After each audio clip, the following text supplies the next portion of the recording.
하나님의 교회를 메고 벳세메스로 가는 소는 교회를 사랑하고 자기에게 맡겨진 직분에 충성을 다하는 성도의 예표와도 같습니다. 벳세메스로 가는 두 마리 암소에 대한 이야기는 눈물이 없이는 읽을 수 없는 감동이 있습니다. 이스라엘은 엘리 제사장 때에 블레셋과 더불어 싸우다가 하나님의 교회를 빼앗겼습니다. 이스라엘 백성들이 자꾸 블레셋과의 전쟁에서 패하자 실로에 있던 여호와의 교회를 전쟁터까지 끌고 나와서 하나님의 도우심을 받아 블레셋을 이기려고 했습니다. 그러나 하나님께서는 도와주시지 않았습니다. 왜냐하면 이스라엘이 우상을 숭배하고 성전 제사를 타락시켰기 때문입니다. 이스라엘은 자기들이 지은 죄를 회개하지 않고 하나님의 도움만을 받으려고 하다가 오히려 여호와의 교회까지 빼앗기는 수치를 당하게 되었습니다. 블레셋은 이 전쟁에서 승리하고 여호와의 교회를 빼앗아 의기양양하게 아소도스로 돌아갔습니다. 그리고는 여호와의 교회를 다곤의 신전에다 가져다가 다곤 곁에 두었습니다. 그런데 이튿날 아침에 가보니 다곤의 신상이 쓰러져서 여호와의 교회 앞에 엎드려져 있었습니다. 그 다음 날에는 신상의 머리와 두 손목이 끊어져 몸뚱이만 남아 있었습니다. 그리고 여호와의 교회가 있는 아소도 사람들에게는 독한 종기가 생겨나기 시작했습니다. 그러자 블레셋 사람들이 놀라서 이스라엘 신의 교회를 우리와 함께 있지 못하게 할지라 그의 손이 우리와 우리 신 다곤을 친다 이렇게 말하면서 여호와의 교회를 가드로 옮겼습니다. 그랬더니 또 그 동네에 독종이 번졌고 에글론으로 다시 옮겼더니 에글론에 독종이 생겨서 성읍의 부르짖음이 하늘에 사무쳤다 이렇게 말씀하고 있습니다. 그래서 하는 수 없이 블레셋은 여호와의 교회를 다시 이스라엘로 돌려보낼 수밖에 없게 되었습니다. 그때 블레셋 사람들은 젖을 떼지 않은 암소 두 마리에게 멍에를 메우고 수레를 끌게 해서 여호와의 교회를 싣고 벳세메스를 향해서 나아가도록 했습니다. 그리고는 만일 소들이 벳세메스로 똑바로 가지 아니하고 다른 곳으로 간다면 독종이 우연히 생긴 것이라 그렇게 생각하게 되고 수레가 만일 곧바로 벳세메스로 가면 하나님이 쳐서 독종이 생긴 것으로 알자 그렇게 정했습니다. 그 결과가 어떻게 되었습니까? 아직 젖을 떼지 않은 암소들이 뒤에서 송아지들이 우는 소리를 들으면서도 뒤돌아서지 아니하고 곧장 벳세메스를 향해서 갔습니다. 신기한 일이 일어난 것입니다. 성경에 기록된 수많은 사건들에는 특별한 의미들이 있습니다. 사건 자체보다는 사건 속에 숨어있는 뜻이 있습니다. 벳세메스로 여호와의 교회를 메고 가는 소 두 마리에도 상징적인 의미가 있습니다. 그러면 이 비유를 통해 주시는 하나님의 교훈이 무엇입니까? 먼저 우리는 여호와의 교회를 메고 가는 소는 무엇을 상징하는지를 살펴보아야 합니다. 여호와의 교회를 메고 가는 소의 첫 번째 상징은 충성입니다. 이 세상에는 소들이 많습니다.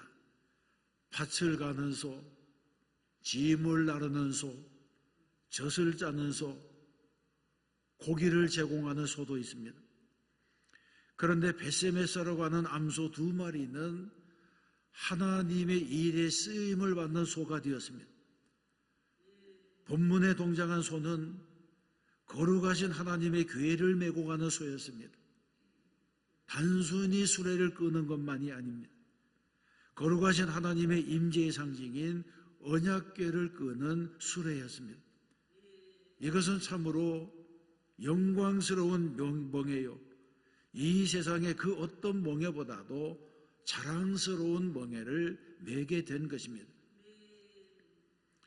이 세상에는 많은 멍에들이 있습니다. 각 사람들이 지고 있는 직장의 멍에, 가정의 멍에, 생업의 멍에가 있습니다.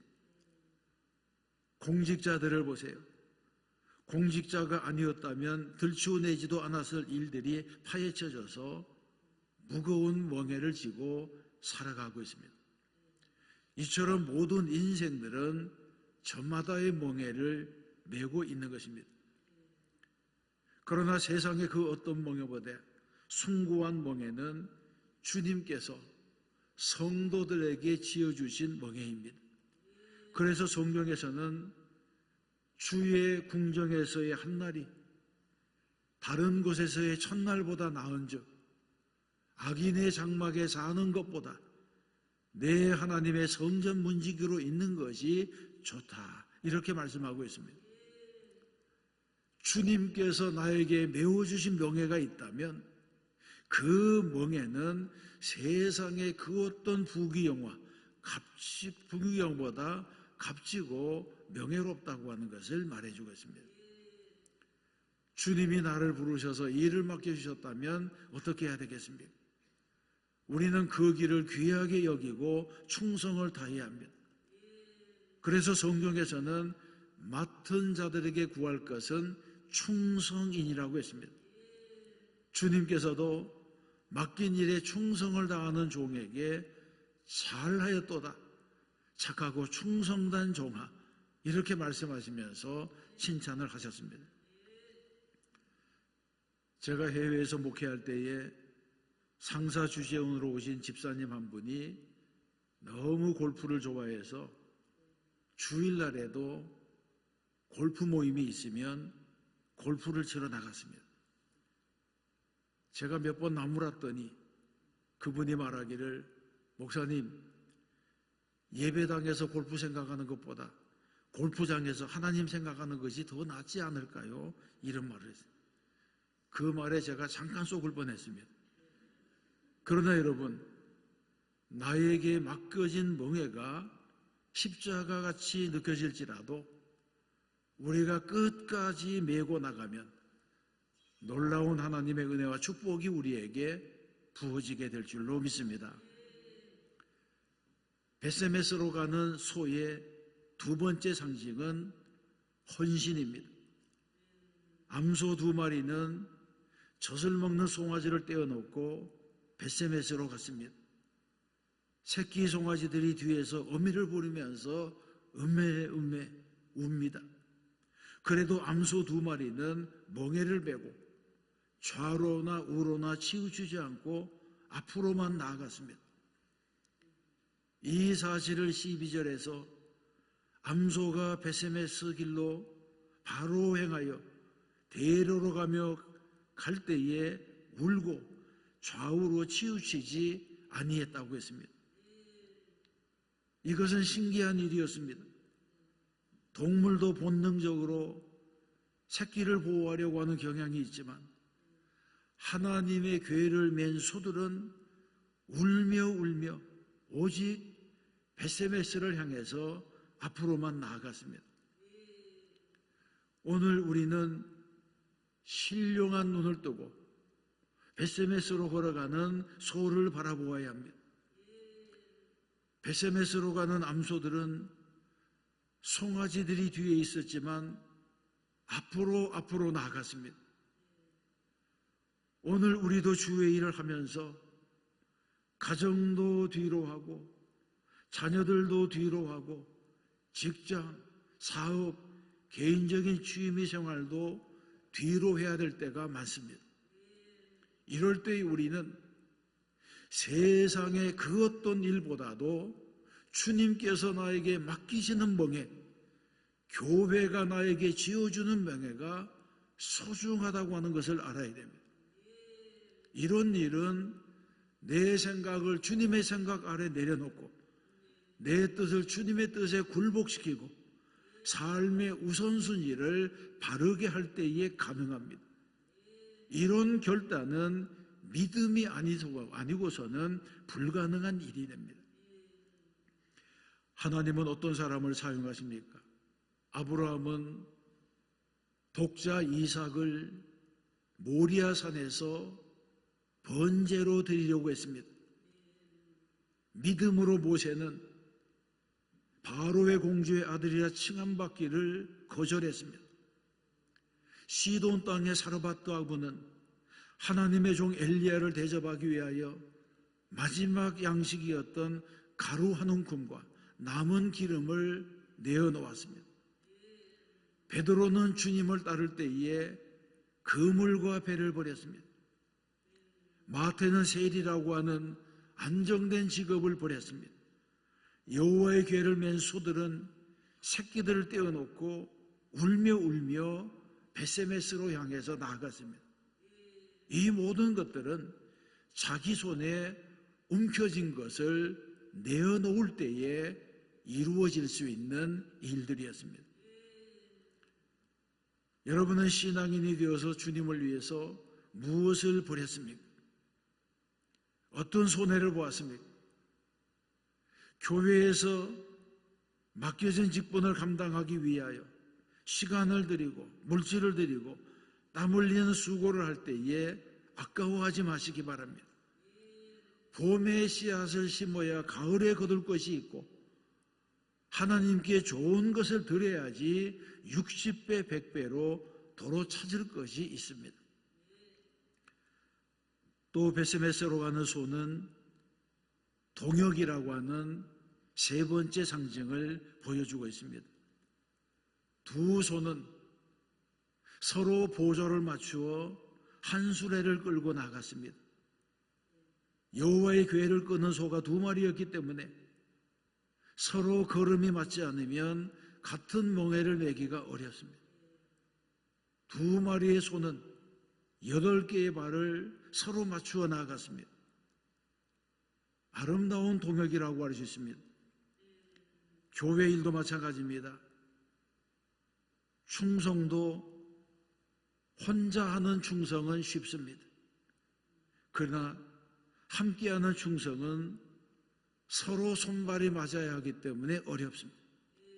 고집이 세고 다른 사람의 말을 듣지 아니하고 자기 주장이 강하면 동역하기가 어렵습니다. 오늘도 교회 안에는 혼자서 충성하려는 사람은 많지만 다 같이 함께 충성하려는 사람은 적습니다. 또 충성을 하면서 다른 사람을 시기하고 질투하는 사람도 있습니다. 그래서 혼자서 모든 일을 다 하려는 사람, 이 일을 하면서 시기하고 질투하는 사람은 교회의 평화를 깨뜨리고 질서를 어지럽히게 됩니다. 그러므로 하나님의 교회를 위하여 일하려는 사람은 베세메스로 가는 암소처럼 서로 협력하고 서로 돕고 의지하며 동역해야 합니다. 또 주의 일을 할 때에는 하나님을 기쁘시게 하고 주님의 뜻을 분별해야 하고 무엇보다도 담임 목사의 지도에 맞추어서 헌신해야 됩니다. 이것이 바로 신령한 교회의 질서가 됩니다. 왜 성경에서는 소가 한 일을 이렇게 자세하게 설명하고 있는 것입니까? 소가 한 일을 칭찬하기 위해서입니까? 그렇지 않습니다. 이 일을 통해서 우리에게 교훈을 주시기 위한 것입니다. 우리도 주의 일을 할 때에 좌로나 우로나 치우쳐서는 안 됩니다. 영으로 시작했다가 육체로 맞춰서도 안 됩니다. 소는 죽을 때까지 주인을 위해 충성합니다. 한결같이 충성합니다. 소는 충성하면서 게으름을 피우지 않고 변덕이 없습니다. 소는 봄이나 여름이나 가을이나 겨울이나 변함없이 일을 합니다. 소는 충성되되 고집이 없습니다. 돼지는 풀어놓으면 천방지축으로 날뛰지만 또 양이나 염소는 사람이 이끄는 대로 잘 가지 않습니다. 소나 양은 앞에서 고삐를 당기면 앞발을 뻗치고 버팅깁니다. 그러나 소는 어린 아이가 끌어도 순하게 따라갑니다. 제멋대로 다니는 짐승은 일을 하지 못합니다. 그러나 소는 충성스럽게 일합니다. 우리도 하나님의 교회를 섬기려면 먼저 충성하는 종이 되어야 하고 그 다음에는 순종하는 종이 되어야 합니다. 자기의 기분이 좋으면 일하고 기분이 나쁘면 그만두고 누가 알아주면 일하고 안 알아주면 그만두는 사람이 되면 안 됩니다. 이런 사람은 충성과는 상관이 없는 사람입니다. 주의 일에 충성하고 헌신하고 동역하는 종들이 되시기를 주님의 이름으로 축원합니다. 그러면 하나님의 교회를 맨 소는 어디에서 힘을 얻었습니까? 먼저 소는 먹이에서 힘을 얻습니다. 레위기에서는 육지의 모든 짐승 중 너희가 먹을 만한 생물은 이러하니 모든 짐승 중 굽이 갈라져 쪽발이 되고 새김질하는 것은 너희가 먹되 이렇게 말씀합니다. 이 말씀에서 새김질한다고 하는 것은 되새김질하는 것인데 되새김질을 하는 것들은 소화를 잘 시키고 발굽이 갈라진 것들은 어느 곳이나 잘 다닙니다. 그래서 사냥과 같은 동물들은 높고 가파른 바위절벽도 잘 뛰어다닙니다. 그런데 소가 힘이 센 것은 좋은 음식을 먹어서가 아닙니다. 무엇이든지 잘 먹고 소화를 잘 시킴으로 힘이 센 것입니다. 그러므로 성도들은 강단에서 말씀이 선포될 때에 아멘, 아멘으로 받아야 할 줄로 믿습니다. 편식하면 건강을 질시킬 수 없는 것처럼 말씀을 받을 때에도 귀의 즐거운 말씀만 받고 거스르는 말씀을 거부하면 신앙이 자라지 못합니다. 그렇습니다. 하나님의 말씀을 듣는 마음이 없는 성도는 예배를 드려도 먹은 것이 없기 때문에 신앙이 자라지 않습니다. 마치 몸에 병이 들면 진수성찬을 차려놓아도 먹을 수가 없는 것과 같습니다.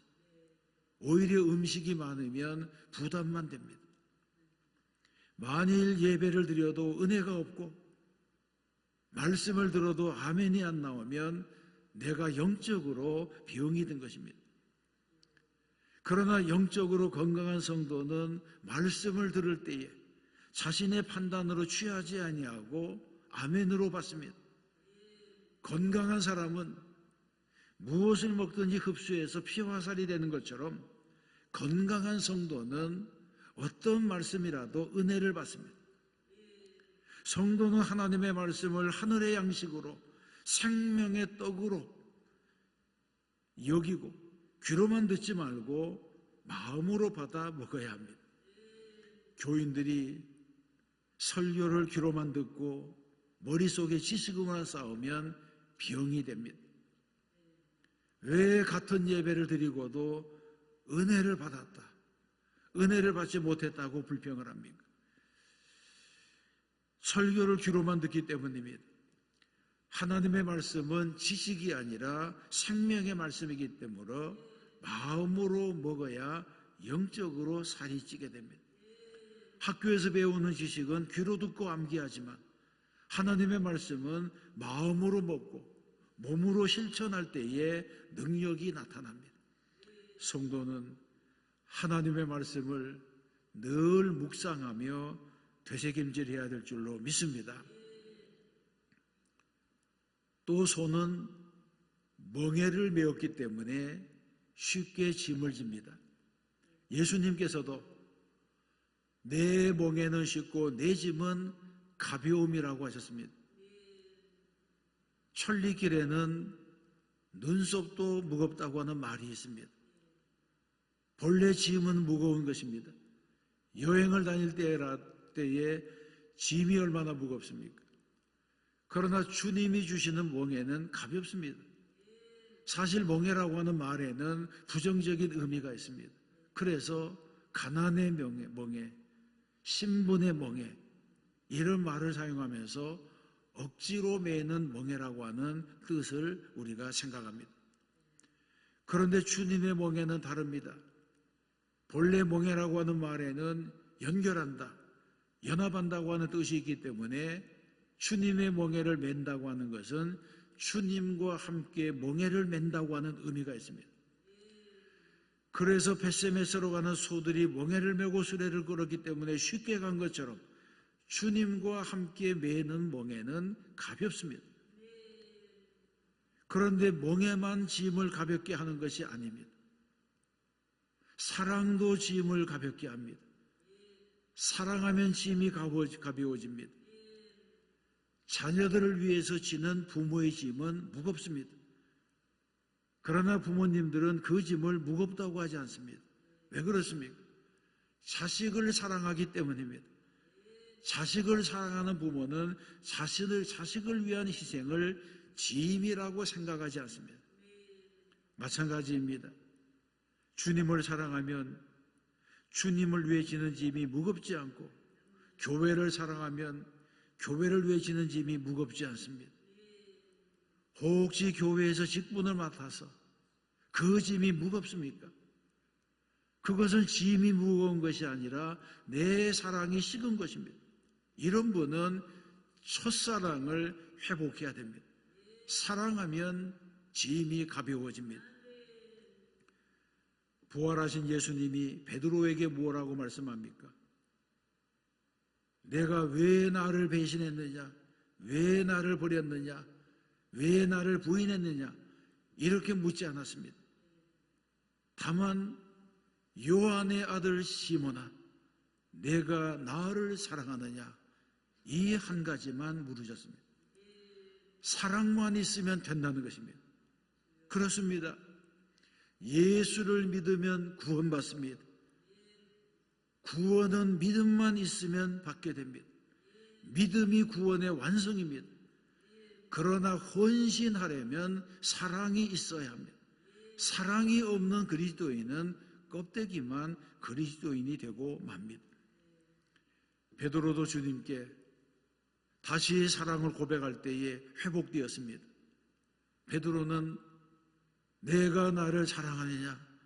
이렇게 물으시는 주님의 질문에 주님 그러하나이다. 내가 주님을 사랑하는 줄 주님이 아시나이다. 이렇게 대답합니다. 이 대답을 들으신 주님은 내 양을 먹이라 말씀하시면서 다시 사명을 주셨습니다. 이처럼 하나님의 말씀을 하늘 양식으로 받아서 영이 살찌는 사람은 내가 주님을 사랑하나이다 이렇게 말하면서 돌이키고 회복이 됩니다. 주님을 지극정성으로 사랑하는 사람이 다시 멍에를 메고 헌신하는 것입니다. 사랑하면 멍에도 가볍다. 이 사실을 기억하는 성도가 되시기를 바랍니다. 사랑하는 성도 여러분, 성도의 영광은 주님을 위해서 충성할 때에 받을 상급입니다. 주님도 말씀했습니다. 잘하였도다. 착하고 충성된 종아. 내가 적은 일에 충성하였으며 내가 많은 것을 내게 맡기리니 내 주인의 즐거움에 참여할지어다. 아멘. 주님께 이런 칭찬을 받는 것보다 더 큰 축복과 더 큰 영광이 없습니다. 우리가 주님께 선택을 받은 것은 은혜이고, 주님의 손에 쓰임 받는 것도 은혜이고, 주를 위해 헌신할 수 있는 것도 은혜이고, 모든 것이 은혜입니다. 그래서 바울도 내가 나 된 것은 하나님의 은혜로 된 것이라고 했습니다. 하나님의 은혜를 아는 자만이 주님을 위해 충성할 수 있고, 하나님의 은혜를 아는 자만이 자기 십자가를 지고 주님을 위해 멍에를 맬 수가 있는 것입니다. 손은 오직 주인을 위해서 일할 뿐입니다. 밭을 갈고 농사를 지어도 자기 것은 없고 주인의 것만 남습니다. 밭에서 나는 모든 좋은 것은 다 주인에게로 돌아가고 소는 푸스러기만 먹습니다. 소의 여물은 볏짚과 콩깍지, 옥수수대와 고구마순, 이 정도입니다. 또 소는 죽으면 뼈와 가죽까지도 사람에게 줍니다. 소는 죽으면서도 주인에게 최상의 봉사를 합니다. 구약에서도 뿔과 굽이 있는 황소는 하나님께 드리는 최고의 제물이 되었습니다. 베세메스에 도착한 두 마리의 소는 장작더미 위에서 불살라졌습니다. 하나님의 궤를 메고 베세메스에까지 옮기는 임무를 완수한 이후에 하나님께 드려지는 번제가 되었습니다. 젖먹는 새끼 송아지를 떼어놓고 울며 여기까지 와서 자기의 사명을 마친 후에 하나님 앞에서 거룩한 제물이 되어서 죽었습니다. 여러분, 여기에 헌신의 비밀이 있습니다. 성도는 무슨 일을 하더라도 자신이 영광을 받으려고 하면 안 됩니다. 성도는 자신의 몸을 하나님 앞에 드려지는 산제물이 되게 해야 합니다. 로마서 12장에서도 너희 몸을 하나님이 기뻐하시는 거룩한 산제물로 드리라고 말씀했습니다. 내가 제물로 바쳐지는 것, 이것이 바로 그리스도인의 삶이라고 하는 것입니다. 제물이 된다고 하는 것은 내가 죽는다는 것을 의미합니다. 그리스도인은 제물이 될 때에 그리스도 예수의 사람들은 육체와 함께 그 정과 탐심을 십자가에 못 박았느니라. 이 말씀처럼 정과 욕심을 죽이고 혈기와 감정을 죽이고 내 고집을 죽여서 주님 앞에 올려드리는 향기로운 제물이 되어야 합니다. 이런 성도가 하나님께서 기뻐하시는 예배자가 되는 줄로 믿습니다. 왜 교회 안에서 시끄러운 다툼이 생깁니까? 아직 제물이 되지 못했기 때문입니다. 자기 몸을 제물로 드려야 되는데 아직은 죽지 못하고 다른 사람이 제물로 불살라지는 예배에서 겹불을 쬐고 있기 때문에 입이 살아있는 것입니다. 우리는 하나님이 명하신 것이라고 하면 베세메스로 가는 소처럼 뒤도 돌아보지 아니하고 묵묵히 맡겨진 사명을 완수하고 마침내 제단에 불살라지는 제물이 되어 하나님께 드려져야 할 것입니다. 또 한 주간 믿음으로 살고 말씀대로 살아 하나님 앞에 거룩한 산제물이 되는 성도가 되시기를 주님의 이름으로 축원합니다.